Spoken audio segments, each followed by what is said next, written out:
Ayan mga kasenso, papakain tayo sa ating piglets. From starter feeds, sa transition tayo sa pre-starter feeds. Ito, i-mix natin.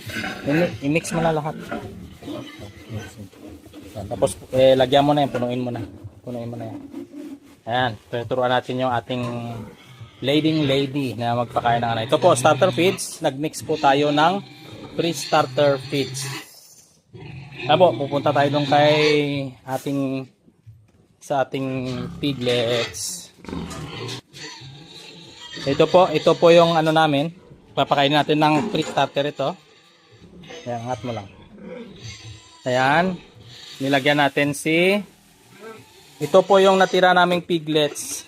Ayan po ay nasa 50 days old plus pa lang po yan. Ano na ba yan? 25. Ito po ang aming alaga. Ayan. Kinakain niya ngayon ay starter feeds na po. May mix na po ng pre-starter. Ito po naka-automatic feeder siya. Ayan, nilagyan namin. Mamaya dagdagan din namin ito dahil mauubos na po niya ito. Ayan po, salamat sa ating sexing tagapagkain. Ayan, may sayaw-sayaw pa. Ayan po yung pagkain namin mga baboy.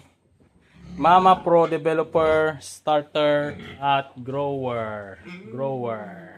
Ayan. Hanggang dito na lang. Early Win, Apralite, at saka Sustalin LA, at Jack Tran, Major D. Hanggang dito na lang. Ayan, Mistral.